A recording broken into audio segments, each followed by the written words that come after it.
Καλή στροφή. Αντί να πατήσω το πόδι μου να κατέβω, έφυγε έτσι το πόδι μου και έφαγα όλο αυτό έτσι στο πάτωμα. Μπροστά σε. Δεν ξέρω πόσο κόσμο ήταν. Και να πω εγώ, θα θυχτούν πολύ στην Ελλάδα. Το να κερατώνεις, γιατί έχει γίνει νοοτροπία. Σημείωση ότι σταματούσαν έξω στον δρόμο οποιονδήποτε περνούσε. Αν είχαν παιδί μου κτλ. Μπλόκο. Ήταν στο γυμναστήριο, δεν με σταματάει κανένας. Παιδιά, σας το ορκίζομαι, ακριβώς κάτω από το γυμναστήριο είχε μηχανές, βανάκια, περιπολικά που είχαν κλείσει όλο το δρόμο. Δεν καταλαβαίνει. Είχαν κλείσει, μιλάμε για ένα πολύ κεντρικό δρόμο. Εγώ θα νόμιζα θα πήγαινα φυλακή. Εγώ νόμιζα ότι θα μπω φυλακή για πάντα. Θα βάζω και μαζί τώρα. Θα πεθάνεις εδώ τώρα. Λοιπόν, σήμερα πάμε να δούμε. Τι θα πάμε να δούμε σήμερα? Σήμερα πάμε να δούμε. Κοίτα, άκου να δεις. Έχω πολλές ιστορίες που θέλω να πω. Να ρωτήσω κάτι. Να ρωτήσω τι θες, αγάπη μου, πανέμορφη, γλυκιά. Γιατί θεότατη. λέμε πάμε να δούμε? Αυτό δεν θα πάμε να δούμε κάτι, θα πάμε να πούμε κάτι. Λοιπόν, σήμερα πάμε να δούμε πάρα πολλές άβολες στιγμές που είχα εγώ στη δουλειά μου. Θα ξεκινήσουμε ως εξής. Η εργασία μου μέχρι να μετακομίσω στην Κύπρο, εκτός από εστίαση που δούλευα. Το πιο μεγάλο στον κόσμο. Λοιπόν, η δουλειά μου ήταν γυμναστής. Και πιστέψτε με, αλήθεια σας λέω, πιστέψτε με, το να είσαι γυμναστής δεν είναι καθόλου εύκολο. Για κάποιο λόγο, οι πελάτες μου με βλέπανε και σαν γυμναστή, αλλά και σαν ψυχολόγο. Give me 5, take 3. Με βλέπανε σαν ψυχολόγο λοιπόν και κάποιο λόγο μου ανοιγόντουσαν και μου λέγανε όλα τα σώψυχά τους. Και σήμερα λοιπόν μάζεψα τις πιο άβολες καταστάσεις που βρέθηκα στην εργασία μου σαν γυμναστής να σας τις διηγηθώ. Εσύ έχεις κάποια άβολη στιγμή ως μπαλαρίνα? Άμα σκεφτείς και εσύ κάποια άβολη στιγμή, πες. Γυρίσουμε λίγο το χρόνο πίσω και να πάμε όταν ήμουνα γυμναστής πιλάτες reformer. Λοιπόν, για όσοι δεν το ξέρουν, πιλάτες reformer είναι το πιλάτες που κάνουν το mat που λέμε στο πάτωμα. Άμα δεν ξέρεις τι είναι το πιλάτες mat, ρε φίλε, γκούγκλαρε το. Είναι σε ένα κρεβάτι reformer με κάτι μάντες κτλ. Το είπα όσο πιο απλά μπορώ. Ήμουνα λοιπόν καθηγητής, ήμουνα προπονητής πιλάτες reformer. Instructor. Και γενικότερα είχα μεγάλες ηλικίες, ρε παιδί μου. Αυτό να πω ότι το έκανα το επάγγελμα περίπου στα 4-5 χρόνια. Και οι ηλικίες που είχα ήταν λίγο μεγαλούτσικες. Και 60 φεύγα. Ναι, είχα και πιο μικρές. Και η πιο άβολη στιγμή που είχα μία από τις πιο άβολες στιγμές, παιδιά, ήταν. Θα σου το πάρω από την αρχή. Έκανα λοιπόν λίγο μεγαλύτερες ηλικίες από ό,τι καταλαβαίνεις. Και προσπαθούσα στο κρεβάτι με τους ημάντες που κάνανε γυμναστική κτλ. Να τις χαλαρώσω όσο περισσότερο γίνεται και ταυτόχρονα να τις κάνω και ενδυνάμωση. Να πω ότι όταν είναι γυναίκες οι περισσότερες. Αν και είχα κάποιους μπασκετμπολίστες αθλητές. Και προσπαθούσα να τις κάνω ενδυνάμωση αλλά και να τις χαλαρώσω κιόλας. Εντάξει. Ήταν μια κυρία, ρε παιδί μου, δεν θα πω το όνομά της εννοείται προφανώς, η οποία παραχαλάρωσε. Και έτσι όπως την είχα βάλει με τους ημάντες και τα πόδια μέχρι πάνω, ήταν μια άσκηση που έπρεπε να κάνεις τα πόδια σου ψηλά και μετά πάλι κάτω με δύναμη. Και στην ουσία τράβαγες το σώμα σου με δύναμη προς τα κάτω, έχοντας τους ημάντες. Και τέλος πάντων, ρε παιδί μου, τι γελάς τώρα μου? Δεν ξέρω τι έρχεται. Με έκλασε. Ήταν λίγο άβολο γιατί με έκλασε. Ήσουν εκεί. Μες στα μούτρα. Στα μούτρα, την ήπια όλη. Γιατί να σου πω τι γίνεται. Σήκωσε τα πόδια της και εγώ έπρεπε να ήμουν από πάνω της να την βοηθάω λιγάκι. Γιατί δεν είχε βλήσει, η γυναίκα ήταν μεγάλη. Έτσι και καλά πίσω από το κεφάλι της. Ναι, και το έκανε 2 φορές κιόλας. Και στις 2 επαναλήψεις έκλασε. Έκανε. Και στις 2. Πάμε εισπνοή, της έλεγα εγώ.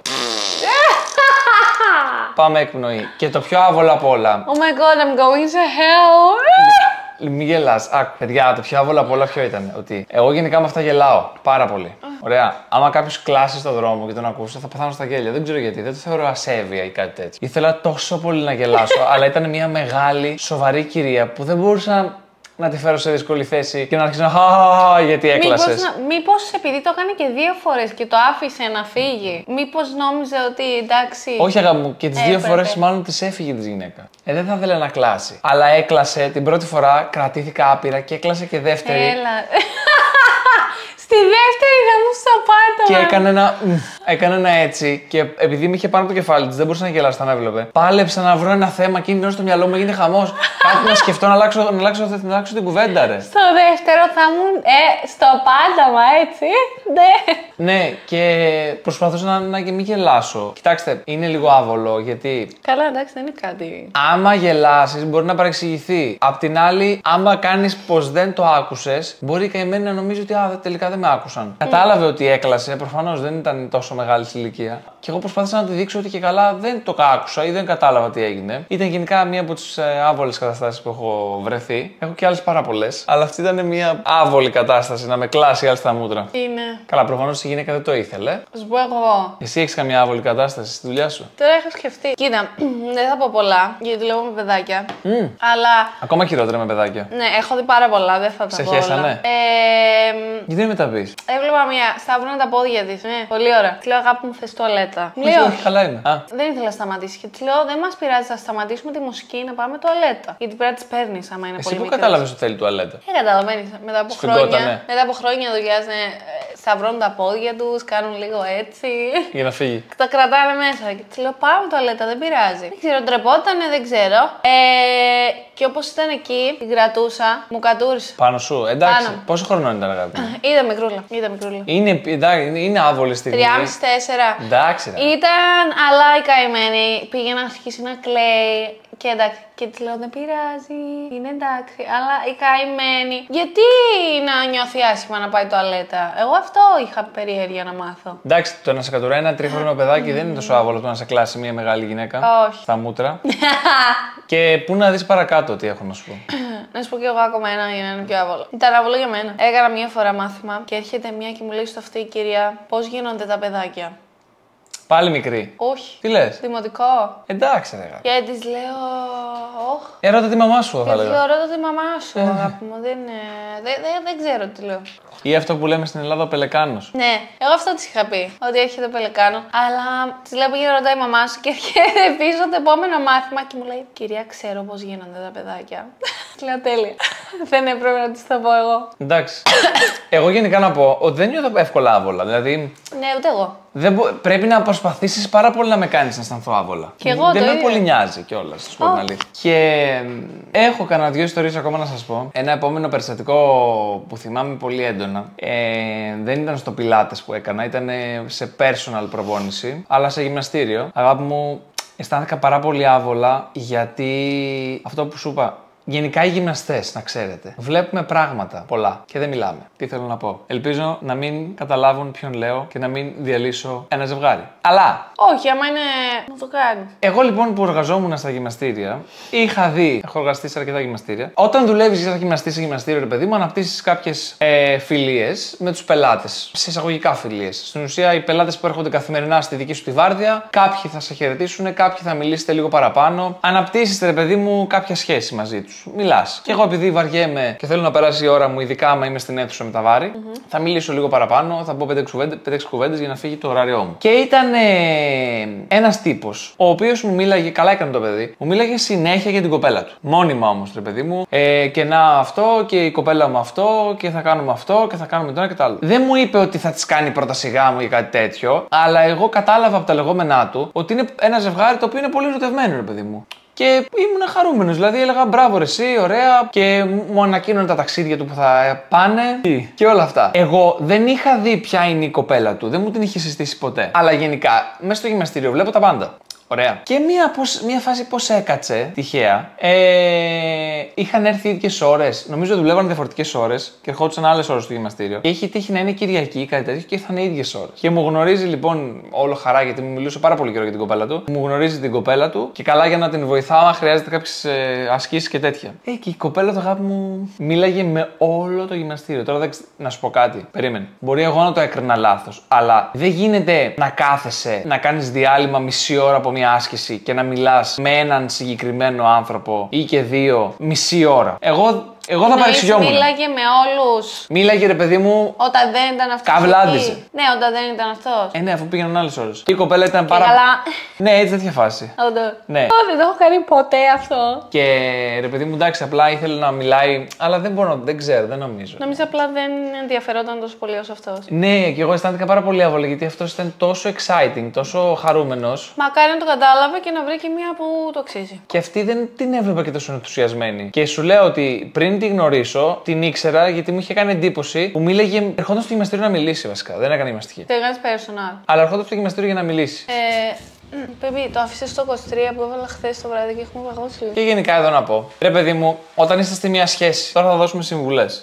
Είμαι ειδικός. Όταν είστε σε μια σχέση και βλέπετε ότι εσείς είστε πολύ ενθουσιασμένοι, είστε πολύ happy, πολύ. Πώς να σου το πω, ρε παιδί μου, πολύ ερωτευμένοι και γενικά χαίρεστε μόνοι σας. Τσεκάρετε λιγάκι μήπως χαίρεστε μόνοι σας στην πραγματικότητα. Γιατί αυτό το παλικάρι, εγώ που το βλέπα σαν τρίτος, έβλεπα έναν τύπο ο οποίος να τα δίνει όλα και από την μεριά της κοπέλας έβλεπα πολύ επιφυλακτική, πολύ να μου πεις μπορεί να είναι ο χαρακτήρας της κλειστός, μπορεί να ντρεπότανε, δεν ξέρω. Προσπαθώ κι εγώ να βλέπω πάντα το καλό και αυτό μπορεί να είναι λάθος. Αλλά όταν είστε σε μια σχέση και βλέπετε ότι δεν υπάρχει ανταπόκριση. Καλά, ναι, δεν μπορείς να. Μην κάνετε σχέδια, ρε παιδιά, δεν ξέρω. Εγώ το λυπήθηκα το παλικάρι, πάρα πολύ. Ναι, άμα όντως ισχύει αυτό. Μπορεί τα παιδιά να είναι ακόμα μαζί και να έχει φάει κέρατο. Όχι. Μπορεί να είναι ακόμα μαζί τα παιδιά και να. Καλά, γελάμε, αλλά το 90% των ζευγαριών έτσι είναι. Δυστυχώς. Εντάξει, ναι. Και να πω εγώ, θα θυχτούν πολύ στην Ελλάδα. Το να κερατώνεις, γιατί έχει γίνει νοοτροπία και είναι κάτι φυσιολογικό. Εγώ έπαθα σοκ. Τώρα γιατί ανοίξει ένα θέμα. Πολιτισμικό σοκ έπαθα εγώ. Ανοίξει ένα θέμα. Είναι πολύ περίεργο. Θες να μου πεις δηλαδή τώρα ότι οι Άγγλοι, επειδή εσύ είσαι μισή Αγγλίδα, οι φίλοι σου οι Άγγλοι δεν κερατώνουν τις κοπέλες τους ή οι Κύπροι δεν κερατώνουν. Όχι, δεν λέω. Παγκοσμίως είναι αυτό. Είναι παγκοσμίως και είναι στον άνθρωπο. Εμένα αυτό που έπαθα σοκ στην Ελλάδα είναι ότι είναι φυσιολογικό. Τι λες. Το είχαν. Όχι, μα κάθε όποιον γνώριζα. Ναι, από εδώ η κοπέλα μου, μετά από λίγες ώρες από εδώ η γκόμενά μου. Δηλαδή ήταν φυσιολογικό. Ναι, έχω γκόμενα. Δηλαδή ήταν φυσιολογικό. Και έμεινα εγώ και καλά. Τι κάνετε! Έπαθα σοκ. Στην Ελλάδα είναι η μία χώρα. Δεν λέω και σε άλλες χώρες. Το κάνουν πάρα πολύ. Αλλά το ότι το θεωρούν φυσιολογικό να έχουν δύο ζωές, όλοι. Εντάξει, όχι όλοι. Οι περισσότεροι είναι. Κοίτα, να σου πω κάτι. Ναι, έχει γκόμενα. Εντάξει, ναι, ρε, εντάξει, έχω κι εγώ. Τι εννοεί! Γενικά νομίζω ότι η γενιά μας, η δική μας η γενιά. Ναι, τι είναι πολύ. έχω. Δεν ξέρω. Εντάξει. Δεν έχω άποψη γι' αυτό. Αλήθεια, γιατί εγώ είμαι ένας άνθρωπος ο οποίος. Άλλο θέμα αυτό. Γενικά, αγάπη μου, άμα δεν θες να είσαι μαζί με έναν άνθρωπο, μην είσαι. Τώρα τι να κάτσει. Ναι, χώρισε την και πήγαινε με άλλη. Γιατί? Και αυτή που λες ήταν μία από τις άβολες στιγμές που ένιωσα εγώ άβολα, γιατί αυτοί δεν ένιωσαν άβολα. Λογικό, εντάξει. Ένιωσα άβολα γιατί τώρα εντάξει, τι να του πεις, του λες κάτι? Όχι. Όχι, δεν είναι. Εκτός άμα δεις κάτι. Άμα έβλεπες κάτι, θα έλεγες. Ναι. Εγώ συμφωνώ απόλυτα να πεις κάτι. Λοιπόν. Να σου πω εγώ. Πες γιατί έχω μετά μία άβολη στιγμή που δεν ξέρω αν πρέπει να τη δείξω, αλλά εγώ θα τη δείξω. Την έχω και σε βίντεο. Εντάξει, εγώ δεν είναι πολύ άβολα. Καλά, για χορεύτριες είναι πολύ φυσιολογικό. Μια φορά χόρευα on stage και έσπασε. Τι εννοείς? Έσπασε το κουστούμι. Το κουστούμι είναι σου. πολύ φυσιολογικό. Γδύθηκες μπροστά στον κόσμο. Ήμουν on stage, έσπασε. Βγήκε το στήθος μου έξω και συνέχισα χορεύω έτσι. Τι λες, αγάπη, βάλε κάτι πάνω σου. Δεν γίνεται. Δεν μπορείς να σταματήσεις. Εγώ προσωπικά δεν ένιωσα άβολα γιατί είμαι χορεύτρια. Αλλά είμαι σίγουρη. Υπήρχαν κάτι ηλικιωμένα ζευγαράκια μπροστά. Σίγουρα ήταν όπως αυτή. Δεν μπορούσες να κάνεις κάτι να το καλύψεις. Όχι, τι να κάνω. Άρα έχεις κάνει και στριπτζού. Εντάξει. Εγώ δεν ένιωσα άβολα. Αλλά εγώ η αλήθεια, να σου πω την αλήθεια, δεν είχα καταλάβει καν ότι έγινε. Μέχρι που μου το είπε η τότε instructor μου. Τι σου είπε, Καρολίνα, έχεις ένα βυζί έξω. Ναι, έτσι μου είπε. Όταν βγήκε έξω μου λέει έσπασε. Και κάνω έτσι και της λέω Σε αυτά είσαι λίγο εσύ, μαζέψου. Δεν με μαζέψου λίγο. Δεν με ήξερες καν. Άμα σπάσει, έσπασε, τι έκανε. Δεν έχει σημασία. Όποια είναι χορεύτρια θα καταλάβει ότι απλά πρέπει να συνεχίσει. Κάνεις ό,τι μπορείς να κάνεις φασαρία, ρε Μίμη. Και να πω και ένα τελευταίο, γιατί να τελειώνει τα δικά μου.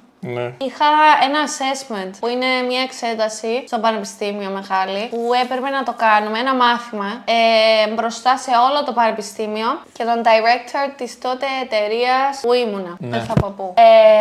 Και εγώ ήμουν λίγο άρρωστη, να σου πω την αλήθεια. Και φτάσαμε στα μεγάλα jumps, τέλος πάντων, ναι. Και έκανα ένα jump στον αέρα, χόρευα και ήταν όλοι ένα panel μπροστά με τον director. Έκανε casting για δουλειές, ποιος θα χορέψει στην παράσταση στο tour το καλοκαιρινό και όλα αυτά. Έκανα μια στροφή στον αέρα και αντί να πατήσω το πόδι μου, δεν ξέρω επειδή ήμουν άρρωστη, δεν ξέρω, ζαλίστηκα. Έκανα μια στροφή. Αντί να πατήσω το πόδι μου να κατέβω, έφυγε έτσι το πόδι μου και έφαγα όλο αυτό έτσι στο πάτωμα. Πακ! Μπροστά σε. Δεν ξέρω πόσο κόσμο ήταν. Ήταν τόσο δυνατό. Και έμεινα έτσι κάτω. Και δεν σηκωνόμουν, έμεινα έτσι κάτω. Εγώ θα γέλαγα. Όχι, είναι unprofessional. Εντάξει. Έμεινα γιατί νόμιζα ότι έσπασα και κάτι εγώ. Και έμεινα έτσι κάτω, σταμάτησε η μουσική, ο πιανίστας σταμάτησε. Ήταν όλα τα μάτια πάνω μου και λέω: όχι, έχω χάσει και τη δουλειά. Έχω χάσει τα πάντα. Όλοι με βλέπουν. Είναι κάτι που θα θυμούνται για τα επόμενα 5 χρόνια σίγουρα. Την τούμπα σου. Ναι, ήτανε, ξέρεις, όταν πέσεις και ακουστεί. Την έχουμε κάπου σε βίντεο αυτή. Την είχανε, ναι, αλλά νομίζω ότι τη διαγράψανε. Τη ζήτησα. Αλλά. Θα ήθελα να την δω να γελάσω. Και σηκώνομαι εγώ και λέω: ωραία, πάμε ξανά. Λέω: professional. Πήγα, στάθηκα στη γωνία να πάω ξανά. Λέω: μπορεί να έσπασα κάτι. Και έρχεται η instructor μου και μου λέει: πάμε λίγο έξω να δούμε ότι δεν έσπασε κάτι. Και ξαναέλα. Κανονικά δεν δικαίουσε, αλλά αγχώθηκαν ότι κάτι έσπασα. Και λέω: όχι, όχι, καλά είμαι. Και έκανα εγώ αυτή τη συζήτηση μπροστά σε όλου: όχι, καλά είμαι. Και είμαι λίγο: όχι, πάμε έξω μπροστά σε όλου. Και γελούσαν όλοι. Και λέω: Χριστέ μου, και ξαναμπαίνω μέσα. Εντάξει, γενικά οι τούμπες δεν είναι κάτι κακό. Και να πω, ναι, αλλά Συμβαίνουν. πρώτη φορά στη ζωή μου, επειδή δεν ήταν και παράσταση να πεις ότι ήταν μαύρο μπροστά, δεν μπορείς να δεις το κοινό. Εκεί σε έβλεπαν όλοι. Και είχαν πολλά πράγματα να κρυθούν από εκείνη τη μέρα και να πάρεις δουλειά και όλα. Ένιωσα, έπεσα κάτω και λέω: δεν θέλω να σηκώσω το κεφάλι μου τώρα. Και πήρες τη δουλειά. Και πήρα τη δουλειά, ναι. Ναι, είδες. Γιατί σηκώθηκα και ξαναπήγα. Γιατί έδειξες επαγγελματισμό. Ναι, γιατί άμα γελούσα, θα ήταν ανώριμο βασικά. Αλλά ναι, η αλήθεια είναι, αλλά νιώσα τόσο άβολα. Εντάξει, άμα πέφτεις μέσα σε κόσμο. Ήτανε δυνατό. Είναι δυνατό και έκανε ο director και μου κάπως. Θεέ μου. Να με θυμάται για πάντα τώρα. Εντάξει, λογικό, εδώ πέφτουμε. Ήταν μία φορά στη ζωή. Ούτε που βγήκε το στήθος μου έξω, δεν ένιωσα άσχημα, ούτε τίποτα. Αλλά εκείνη τη μέρα, επειδή ακούστηκε και επειδή με έβλεπαν όλοι, ένιωσα τόσο. Στο δρόμο σου κοντάφτεις και νιώθεις άβολα. Φαντάζομαι παράσταση. Ναι. Λοιπόν, τελευταίο πράγμα που έχω να πω. Έχω πάρα πολλά. Απλά θα γίνει το βίντεο τι. Μέσα τόση ώρα. Τελευταίο πράγμα που έχω να πω. Καλά, είναι πάρα πολλά αυτά που έχω να πω, αλλά δεν θα κάτσω να κάνω το βίντεο τώρα 2 ώρες. Δεν ξέρω αν μπορώ αυτό να το πω. Εντάξει, να μου πει πέρασαν και χρόνια Klein. Τέλος πάντων, δεν είναι άβολη στιγμή με κάποιον πελάτη κάτι. Πάλι σε γυμναστήριο έχει να κάνει. Έχω και ένα βίντεο σχετικό. Ήμουνα στο γυμναστήριο, ήμασταν σε εποχές κορονοϊού. Ωραία. Εγώ, επειδή στον κορονοϊό δεν είχα πραγματικά τίποτα να κάνω, μόνο gaming έπαιζα στο PlayStation, ήθελα να γυμνάζομαι κάθε μέρα και να ξεδίνω κάπου. Παιδιά, γιατί είχαμε τραβήξει με τον κορονοϊό, θυμάστε. Και τότε έκλεισαν. Ναι. Και τέλος πάντων, σε εποχές τέτοιες περίεργες, λοιπόν, εποχές πανδημίας, τα γυμναστήρια ήταν κλειστά. Τρελό. Το θυμάσαι. Τρελό. Το ότι ζήσαμε. Τέλος Ιού. Τα γυμναστήρια ήταν κλειστά. Ήταν όλα κλειστά βασικά. Είχε και περιορισμό κιόλας να μην μπορούσε να πα στα 2 χιλιόμετρα από το σπίτι σου τότε στην Αθήνα. Δεν ξέρω πώς ήταν στην Κύπρο. 500 μέτρα. Ακόμα χειρότερα δηλαδή. Και τέλος πάντων, εγώ έμενα, να καταλάβετε τώρα, έμενα στο Ήλιον. Ωραία, για όσους ξέρουν από Αθήνα. Και από το Ήλιον, δεν θα πω σε ποια περιοχή δούλευα στο γυμναστήριο, αλλά ήμουνα αρκετά κεντρικά και ελαφρώς προς παραλιακά. Και τέλος πάντων, στο γυμναστήριο που δούλευα ήταν το μόνο μέρος που μπορούσα να πάω να ανοίξω και να κάνω προπόνηση. Να ανοίξω το γυμναστήριο στην ουσία. Και καθημερινά σχεδόν, παράνομα, ψιλοπαράνομα, έπαιρνα το αυτοκίνητό μου, έκανα 10-15 χιλιόμετρα και πήγαινα στο γυμναστήριο, ενώ έπρεπε να κάνω μόνο 2 χιλιόμετρα. Ξεκλείδωνα. Όλοι τα κάναμε. Ναι, αλλά έρχεται καλή τέτοια άβολη στιγμή για μένα. Ξεκλείδωνα. Να πω εδώ ότι μία φορά είχα ρωτήσει μόνο τον ιδιοκτήτη. Λέω να πάω. Μου λέει πήγαινε. Αφού μου είπε μία φορά ναι, εγώ μετά συνέχισα να πηγαίνω. Η αλήθεια είναι ότι μπορεί να μην με άφηνε αν του έλεγα ότι πάω κάθε μέρα. Οπότε πήγαινα λίγο κρυφά. Και από την αστυνομία, τον νόμο και από τον ιδιοκτήτη. Δεν μπορούσα να. Άμα δεν πήγαινα γυμναστήριο, παιδιά, θα είχα τρελαθεί στην καραντίνα. Πήγαινα, έκανα λίγο προπόνηση και ξέδινα. Τέλος πάντων, να μην μακρηγορώ. Πάω λοιπόν για την καθημερινή μου άσκηση στο γυμναστήριο. Να πω εδώ ότι έκανα προπόνηση με όλα σβηστά τα φώτα. Το γυμναστήριο ήταν στον πρώτο όροφο. Και να μην σε δούνε. Ναι, με όλα τα φώτα κλειστά, γιατί μπορεί ένα γείτονα να έβλεπε το γυμναστήριο ανοιχτό, δεν ξέρω τι κόμπλεξ είχε ο καθένα και να έπαιρνε τηλέφωνο να κάνει καταγγελία. Και εγώ δεν ήθελα να φέρω σε δύσκολη θέση τον ιδιοκτήτη του γυμναστηρίου. Ναι. Οπότε, ρε παιδί μου, είχα όλα τα φώτα κλειστά. Άναβα, σκεφτείτε μόνο ένα τη τουαλέτα πίσω-πίσω για να έχει λίγο φως να βλέπω τι κάνω. Να μην σκοτωθώ μες στο γυμναστήριο. Σκεφτείτε, κάντε εικόνα, ξαναλέω, ότι είμαστε στα βαθιά μέσα τη δεύτερη καραντίνας. Είμαστε στα βαθιά μέσα τη πανδημίας. Εκεί που μας κλείδωσαν για να εκεί που ήμασταν κλειδωμένοι, έτσι. Ναι. Δεν κυκλοφορούσε τίποτα. Λοιπόν, και εκεί που έκανα προπόνηση ποδιών, δεν θα το ξεχάσω ποτέ. Είχα πάει ψιλοβραδάκι. Αρέσει που θυμάσαι και την προπόνηση. Ναι, αφού μου δεν το ξεχάσω αυτό. Είχα πάει ψιλοβραδάκι για να μην έχει τόσο πολύ, ρε παιδί μου, κίνηση έξω. Να πω εδώ, σημείωση, ότι σταματούσαν έξω στον δρόμο οποιονδήποτε περνούσε. Αν είχαν, ρε παιδί μου, κτλ. Μπλόκο, δείξε μας τα χαρτιά σου ή που πας, τι κάνεις. Φανταστείτε, πολύ αυστηρό έλεγχο. Ωραία. Ξεκινάω λοιπόν, φτάνω στο γυμναστήριο, δεν με σταματάει κανένας. Με μηχανή ήμουνα. Φτάνω στο γυμναστήριο, δεν με σταματάει κανένας. Ξεκινάω, κάνω προπόνηση και εκεί που πάω να τελειώσω την προπόνηση, αγάπη μου, θα το βάλω να παίζει εδώ όσο μπορώ να δείξω, λίγο ίσα-ίσα. Έβλεπα εκείνη την ώρα που έκανα προπόνηση, η τύχη και γύρω-γύρω είχαν γίνει όλοι μπλε και αναβόσβηνε μπλε το γυμναστήριο. Και λέω τώρα, λοιπόν, ή κάποιο με είδε και έγινε καταγγελία και χάσαμε και τη δουλειά μας όταν ανοίξουμε και χάσαμε και τα πάντα, ή κάτι έγινε κάτω. Γιατί ήμουν στον πρώτο όροφο, ξαναλέω, στο γυμναστήριο. Ναι. Ήμουνα λοιπόν, πάω στο παράθυρο, κοιτάω. Και παιδιά, σας το ορκίζομαι, ακριβώς κάτω από το γυμναστήριο είχε μηχανές, βανάκια, περιπολικά που είχαν κλείσει όλο το δρόμο. Δεν καταλαβαίνει. Είχαν κλείσει, μιλάμε για ένα πολύ κεντρικό δρόμο. Εγώ θα νόμιζα θα πήγαινα φυλακή. Εγώ νόμιζα ότι θα μπω φυλακή για πάντα.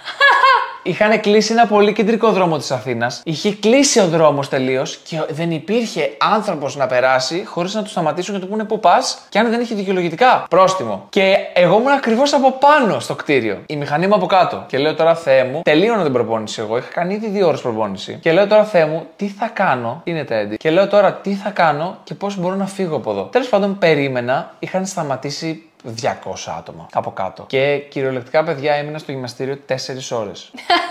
Ήμουνα ήδη 2 και για άλλες 2 ώρες στο γυμναστήριο έκαναν ελέγχους από κάτω, γιατί εγώ αν κατέβαινα άνετος, μόλις κατέβαινα και θα με γράφανε γιατί κατέβηκα από το γυμναστήριο και θα κάνανε καταγγελία και στο γυμναστήριο και θα γράφανε και εμένα και θα γίνανε γενικά χαμός. Οπότε λέω, Άλεξ, κάτσε εδώ, βρες τρόπο να περάσει η ώρα. Και βρήκα μια τηλεόραση στο.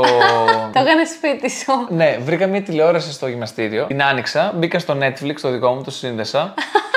Έκατσα στο σαλονάκι του γυμναστηρίου και είδα ταινία. Το έκανε σπίτι σου κανονικά. Έβλεπα μια σειρά τότε, το Blacklist, για όσους το ξέρουν. Είδα όλο. 2 επεισόδια. Είναι μεγάλη σειρά.